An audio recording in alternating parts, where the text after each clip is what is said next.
Welcome back to the farm. My name's Roz, also known as Passion Flower, and you'll find me here each week talking about my farming and creative life.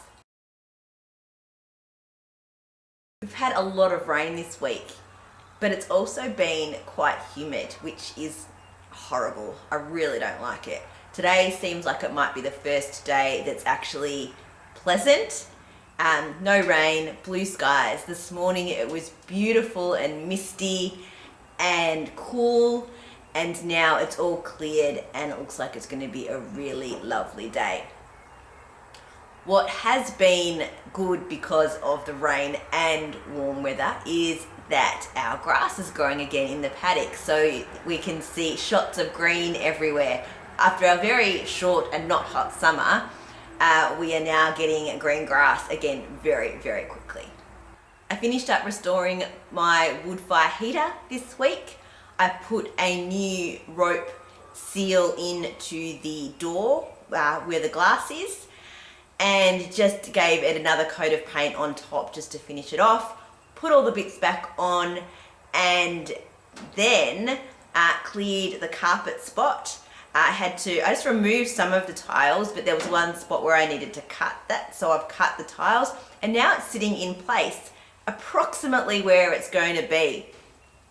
Still just need to move it a little bit so that it looks centered or sort of feels like it's in the right spot, and then we'll commit and cut the hole in the roof and install it. So no fires just yet because the flue is not up and out through the roof, but hopefully we can get to that fairly soon. It's still not too cold in here, so I don't need it just yet, but I'm really looking forward to some beautiful fires this coming winter.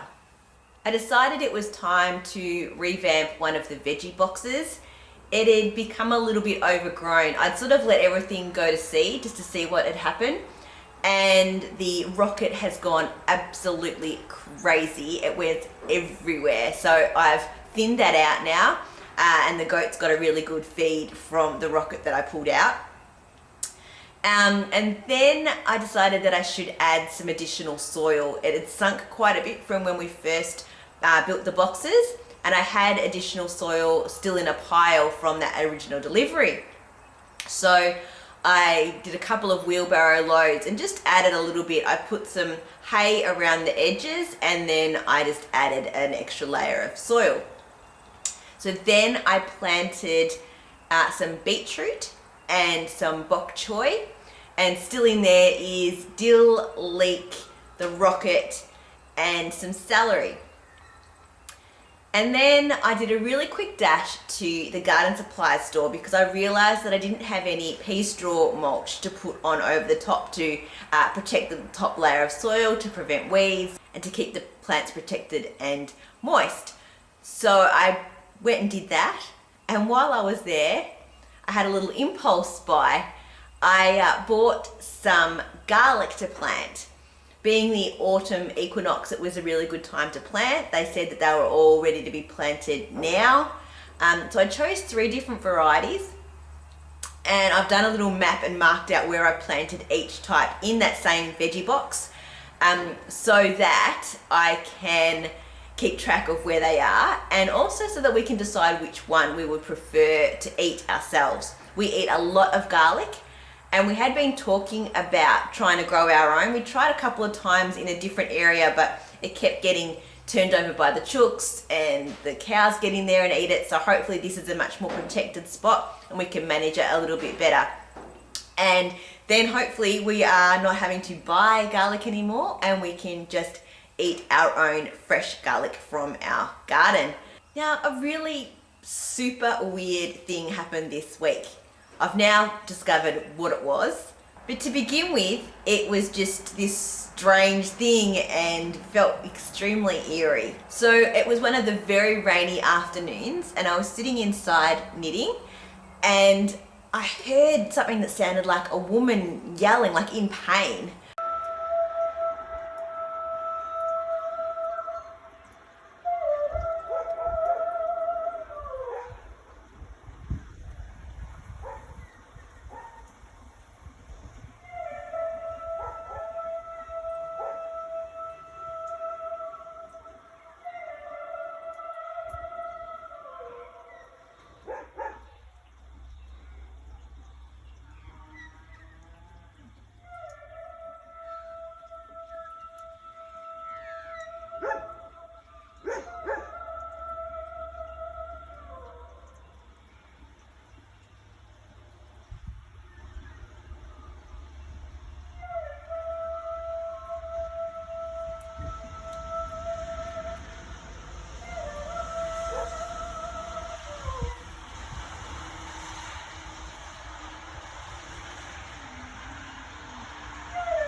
So I rushed outside because I thought perhaps there'd been a car accident and I hadn't heard the crash, but I was just hearing like this wailing noise. And when I got outside, it was a broadcasted sound. It was clearly coming out of speakers. It was reverberating back and forth, coming from different spots. And there's a winery across the road. So at first I thought maybe it was just in like a work truck or something, but it kept going and it was sort of on a bit of a loop, and it was extremely eerie. It wasn't in English, and it was, coming from different spots, and it was echoing back and forth, and then it just stopped. So luckily I had recorded some of it, because I'm pretty sure that the rest of the family wouldn't have believed me if I just said I heard these wailing sounds coming from the winery across the road. So I tried to research. I went online, but I couldn't actually find anything that talked about some kind of sound or noise thing that was going on at the winery. They have a lot of art installations and sculptures, and there's also often performances, so it could have been any one of those things, but I just couldn't find out any information about it. Then they started again this morning at around 9 o'clock. And I'm like, here we go. What is this noise and why does it happen again? So I gave them a call to try and find out what it was.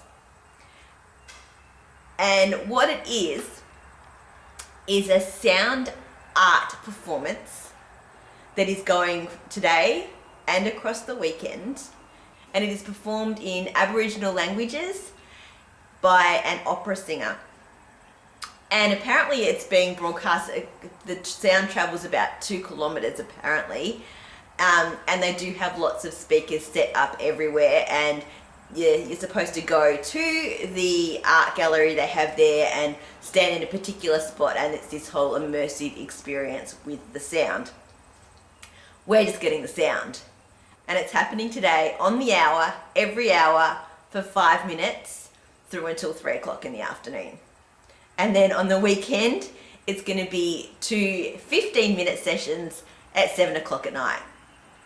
It is really strange sounds, and it makes the dogs go crazy, the horses act all weird, all of the cows stand up and all turn and face the sound where it's coming from. It is really, really odd. And on the first day when I heard it in the rain, it was this creepy, eerie thing that happened. And we had no warning. We didn't know it was coming. So at least now I know what it is. But I don't know. It's not going to be a pleasant day today, I don't think, with all of that noise. I finished my Mauri Tau Pullover. It is completely done, off the needles, ends woven in, and it's been blocked. It's still slightly damp around the edges because it's been humid all week. So I'm hoping it will dry today. I might just pop it out in the sun after I finish recording just to make sure it dries off. One little thing that I did, which I think is a really good tip, to make sure you know the front and the back of your jumper, because the ones you buy from the shop have the tag, right? And if you sort of scrunch it up, you may not, because it's only a very short difference with the short rows between the front and the back, sometimes it's a little bit hard to tell.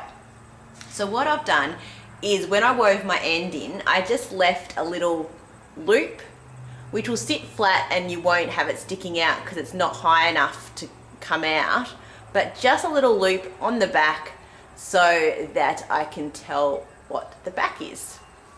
So I'm really happy with this. I think it's turned out beautifully. The motifs have blocked out really nice. It fits great, and I'm really looking forward to wearing it once it's dry. Now, and then last week I said that I was already dreaming about a new jumper, casting something else on. I had a few different options floating around, but what I've decided on is actually something that I've knit before. And recently I actually wrote an article on my website where I sort of went through some of the reasons why you would knit something again. And this ticks a lot of the boxes. I already own the pattern. I know it fits me. I enjoyed knitting it last time and it didn't take me that long to knit. And the pattern looks really effective but is easy. And I had the perfect yarn for the project. So all of those things together was what made me decide that I would cast on another Radiate by Joji Locatelli.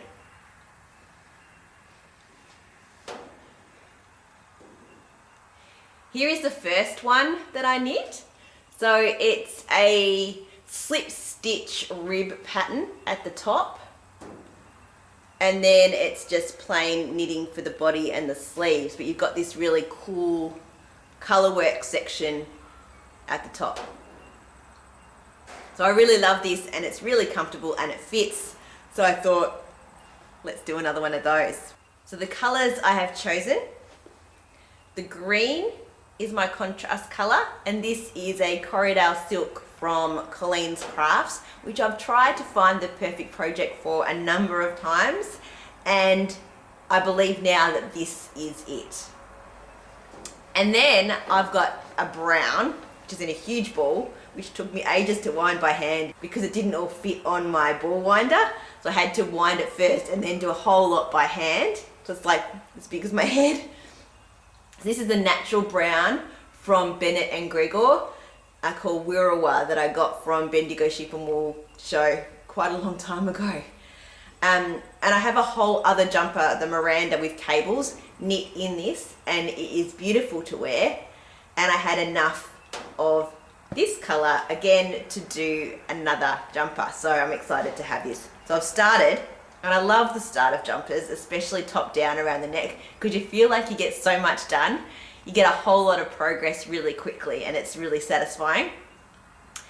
Now, funnily enough though too, the original Radiate that I knit, I started in March 2017, but I started in March. So here we are in March and I've cast on another Radiate. So here it is so far. You can see the green at the top, that's the neck hole there.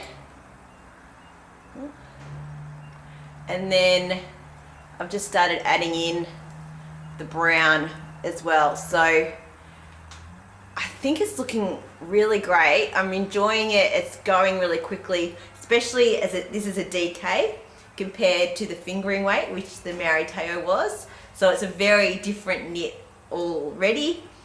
And the colours is really fun, and they're slipping stitches at the moment, so it does go fairly quickly. But I did have a knitting fail this past week.